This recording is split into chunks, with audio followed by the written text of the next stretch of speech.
Lindsey Graham says to me, please, please, whatever you can do. You know, I'm saying to myself, what's this guy, a beggar?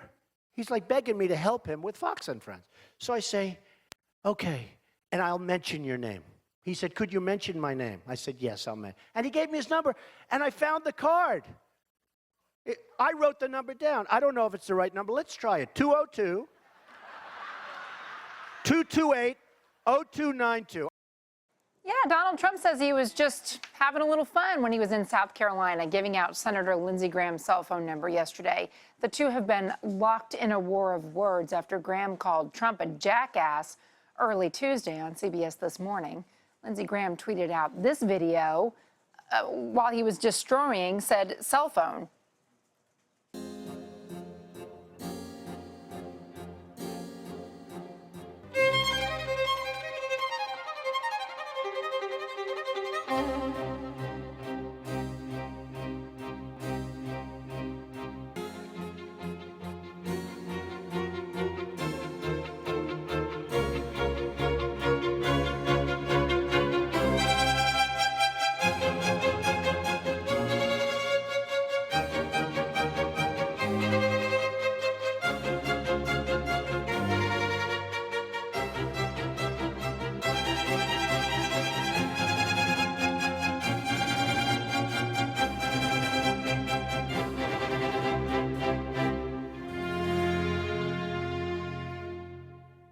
Or if all else fails, you can always give your number to the Donald.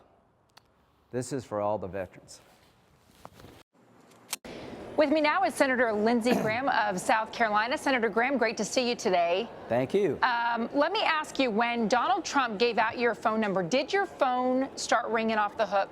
Oh yeah, it blew up. The phone is now. We're moving on.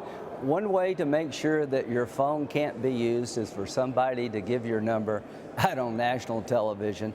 But Donald's done something my staff could not do, and that's get me to upgrade to a better phone, and I'm marching forward.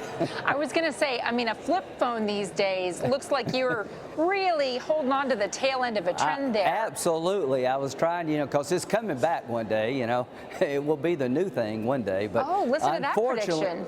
Unfortunately, the flip phone has probably seen its last days, and I'm going to have to make a decision to move forward. And Donald Trump, in that regard, thanks a bunch. And last question, because you put out the video of you destroying the cell phone, how to do it. It looks very effective. My question is, what brand was that cell phone? Because any cell phone that can last that long through that much attempts at devastation and damage has got to be a phone that would be great if you have toddlers around, say. Well, what we had is stunt phones. My phone is actually safe and secure, and these were stunt phones. And you know how hard it was to find 12 flip phones? It took us all day to find 12 flip phones. But we tried to have a little fun with the whole concept here. And if you ever wondered, that actually was my number. Do you think, I mean, Donald Trump says he did this for fun. It seems like he's having a good time campaigning, and he's getting an awful lot of media attention. Yeah. But is it fun for you? Is it fun in a presidential campaign to be talking about things like this?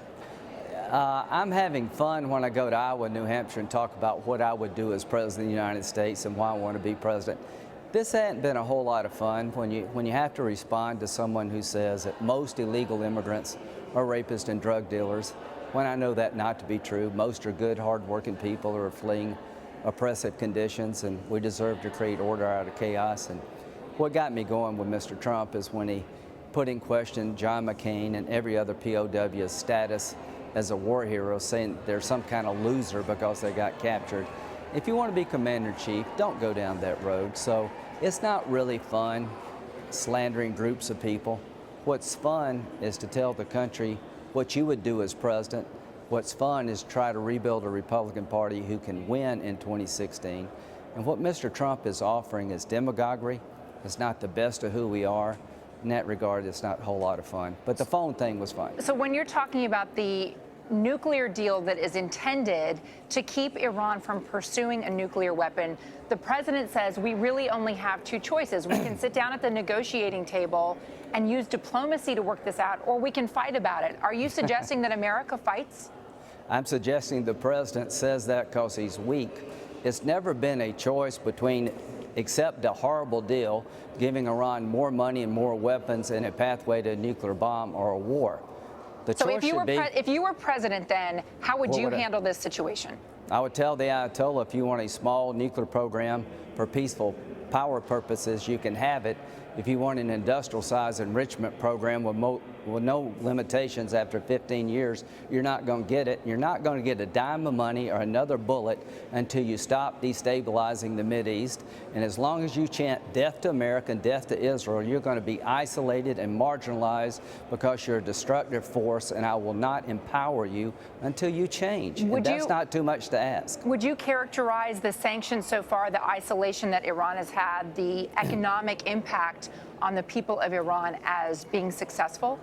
I think it was successful to get them to the table. I think the interim deal was pretty darn good. I think the final deal is a disaster on every front.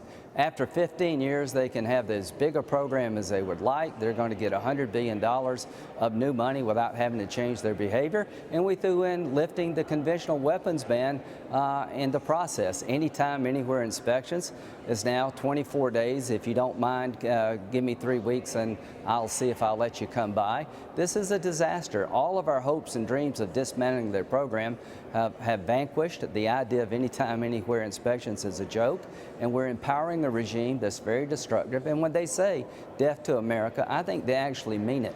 I wouldn't give them any more money until they change their behavior.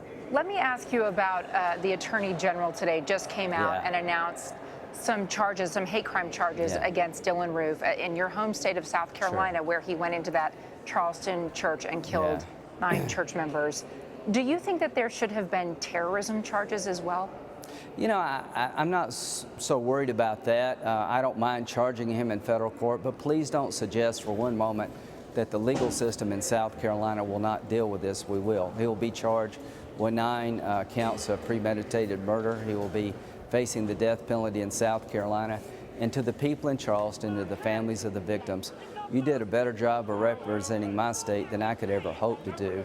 And we will take care of this. Justice will be rendered, and I am very confident of that. And all I can say is it's been a tough 5 or 6 weeks at home, and I'm just so proud of the families, the way they conducted themselves. It's amazing the grace and the forgiveness that they have shown. When we're talking about justice, we're also seeing news today out of Texas, the Texas Department of Public Safety re-releasing the video of a woman's arrest named Sandra Bland. If you were president, how would you help guide this nation to some sense of justice and equality so that families are not left wondering whether their loved ones were treated fairly before their deaths? As President of the United States, if I thought there was one hint of local officials abusing people and not being fair-minded and investigating their own potential misconduct, I would send the Attorney General in to make sure that nobody in this country would have to believe that the federal government doesn't care. If local people get it wrong, there's a place for the federal government to help get it right. Senator Graham, thank you so much for your time today. Appreciate it. Thank you.